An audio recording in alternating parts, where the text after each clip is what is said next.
6, physical health conditions can mimic psychiatric symptoms. That's what I'm going over today.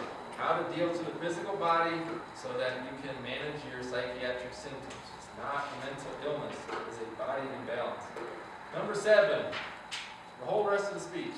Basic lifestyle interventions can facilitate the body's powerful self-healing mechanisms to end depression.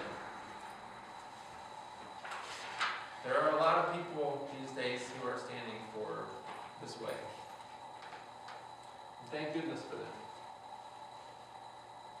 I do want to make a note though, because the whole antidepressant thing is based on fixing serotonin in your brain, right? It's all about the serotonin reuptake. Except that 90% of the serotonin is made in your gut. So even trying to mess with it up here is all based on something that's just been found to be not correct. So let that sink in. You make your serotonin here. It's affected by what you put in there. Alright, most people at this point would start with diet. I'm going to totally not start with that. That'll be next. I'm going to start with water. Water. Alright, let's go back a few years. So, when I was in my early 20s, I took my first journey to New Zealand. It's near Australia. I lived there for about 3 years. And I get to this little town called Wanaka on the South Island. I did a ski thing there. It was beautiful. So, think about New Zealand like this. Take all the beautiful sights of America, squish them down into about the size of California, and then break it in half. And it's an island somewhere. So there's just this amazing mountains, ocean, everything is available there. You can get anything you need. It's just so beautiful. So this little tiny mountain town called Wanaka, I don't know if you've heard of Queenstown, but that's where most people go to do the adventure sports. You drive an hour and a half over the mountain and come down on the other side and you're in Wanaka. And it's this beautiful, crystal clear blue lake with these giant towering mountains and this tiny little town in the middle of New Zealand. And so I was working on a ski mountain. So every day I would go about 2 miles to town, 2 miles back. And a lot of times I would walk down there.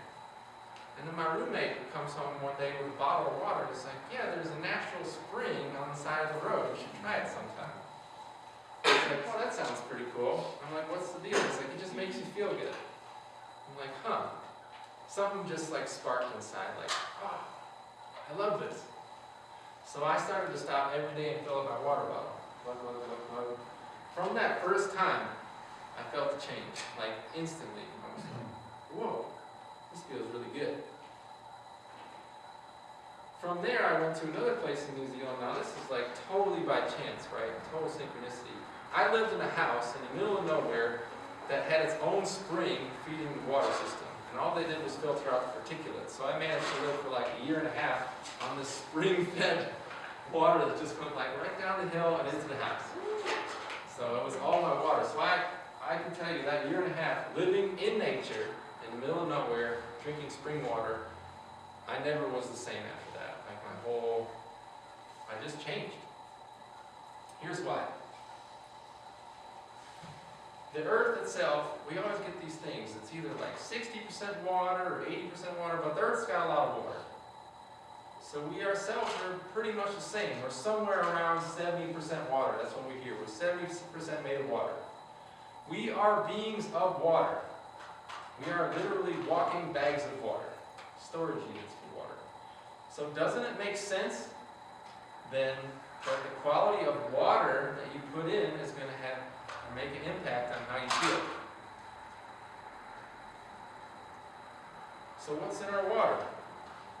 Well, we think we have the best water in the world. And it's great that it doesn't contain stuff that can make you sick, for the most part. But at least, I would say most of the water in the United States contains 2 things, much more, but I'm just going to cover 2 really quick. Chlorine and fluoride. Chlorine is an antibiotic. Break the word in half. Antibiotic. What does that mean? It means anti-life. What do antibiotics do? They kill microorganisms. What did we just establish? We're mostly other stuff. So if you're taking an antibiotic, when you drink water and you're a water being, doesn't it make sense that your stuff's going to be in balance and that's going to affect you? Fluoride. You can look this up. This doesn't even have to be researched. Fluoride is a known neurotoxin. They know that it affects the function of your brain. I mean, this is not secret information. It's readily available. So every day, if you're drinking out of the tap, you're drinking something that affects your microbiome and something that messes with the functioning of your brain. That's it. It's simple. There's a lot more stuff in there, but I can't touch on all that today. So that's just something to think. Now, when we think about the holistic approach, the whole being is affected, right? So doesn't it make sense that the quality of your water is going to affect the quality of your life? Something you can do, there's all kinds of filters out there, but you can invest in a pretty good filter and take care of that. So I personally, I have a reverse osmosis filter for my drinking water. Whenever I drive by, and they're like $100, to get it, and then you got to get them installed. But you drink water every day, right? You probably bought a good bed because you sleep in it every day. You drink water every day. It makes sense. So filtering that drinking water with something that takes out the majority of the chlorine and fluoride, that's going to make a difference. You can buy shower filters that take out a lot of that. My shower filter actually restructures the molecular structure of the water to mimic river water. So I'm like, when I do take a shower, I'm like bathing in this stuff. So water. Next thing, food. My favorite topic, because we all love to eat. You like to eat, Maurice? Right? So as you guys already know, I like food so much, I ate my way up to 250 pounds. Somehow. I think I'm like 165 pounds now or something. So it was a lot. I loved everything salty and sweet. So I'm just going to say this. My friend Ryota loves when I say stuff like this. I'm like, most of the food everywhere is just garbage. That's just the truth. Like the stuff that we're given in the stores and the restaurants, it all comes from the same place. I mean, if it's conventional food, which is like how most things are grown, it's just not going to be good for you. Nobody likes to hear that, but that's just the way it is. So again, we're talking about holistic, the whole body, right? And we always think about nutrition. So I want you to think about nourishment versus nutrition. Because nourishment is like, nourishing yourself. That sounds really nice. Because nutrition is all sciencey. You know, we got to eat this many calories. You got to eat this many pieces of bread. You know, a potato chip is considered a vegetable now in the food pyramid? So food, right? You got, even if you're eating whole food, you got all this stuff, they take it apart, they take all these parts and pieces and then they put all these synthetic vitamins back in and they take this and they're going to take this part out of it and break this down and going to repackage it and call it a Twinkie and say that that's food, you should eat that? You kidding me? Your body doesn't know what to do with that. Not to mention, so if you're eating, they have something called monocropping. Most of our stuff is grown in totally sterilized soil.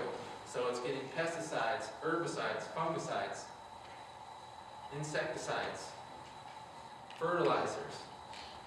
The animals are being drugged. They're being raised in really unsanitary and unhealthy conditions. Like it's not good for the planet, and you're eating that. Do you think that your body can cope with that? I mean, you're alive, so it's doing something, right? But that stuff clogs you up, it plugs you up, and you're full of that stuff because you're being inundated with it. And you're also drinking water that kills off all your microorganisms. So that's just what's so. However, there's just another way. There's just another way. So I could go into all these diet plans and stuff, but today I'm just going to give you the basics. So you got to start somewhere, but pure, unadulterated food. Real food, whole food. You know, people don't like to talk about organic and conventional, but like you gotta look for the highest source of food because your body is designed to eat vegetables and grains and fruits that haven't been sprayed with stuff. Because if you got stuff in there, like if you're eating meat that's been, had hormones and things in it, then you gotta process that. If it's had antibiotics, guess what you're eating? You're eating a drug-filled hamburger. Just the way it is. But there's another way. It takes some effort. But you can purify your food. You can get real whole food. And there's a lot of food out there that's just not good for you. Like all this stuff that we eat, they talk about inflammation being a huge cause of all disease and depression. So food causes inflammation. You're constantly inflamed. You may have no idea what it's not like to do that, but you can start to choose otherwise. Vegetables, whole grains, get as many things that are in their whole form as possible. Start eating that. And look at things that are super inflammatory and think about taking them out of your diet. Like bread. Like the way that they grow that stuff, bread, soy, it's everything. Like all the cheese and meat, it's super inflammatory. So if you're going to eat that, you better eat some vegetables that cleanse that out. Organic is not perfect. I'm not going to stand up here and say that you got to eat that. It's not perfect either. But it's just taking that step every day. So the way I look at it is like, what are my options today? I'm out at a restaurant, or I'm here. What can I do? Well, I'm going to grab the highest version, or the purest version of everything I can get. That's the best we can do in this world. And there's so many people that have great diet things out there. Again, I recommend Dr. Brogan's book. She's got one of the best diet plans for depressed people that I've ever seen. And all these books are going to be up here. You can come take pictures of these. We got a resource guide over there. There's so many people talking about food. I don't need to go into it too much, but it's just a place to start thinking. What can I do to upgrade my food? What I can say for myself is when I changed my personal food habits, it was an instant change. Instantly felt better. I don't have to diet. I don't have to think about it that way. If you eat really good food, it's got all the vitamins and minerals in it that you need. Your body just goes back to what it's supposed to look like. I don't count calories. I just eat when I'm hungry. I drink water when I'm thirsty. And I get good sources of food. It's really simple. It's simple. You can go with those complex diet plans, but it's really simple.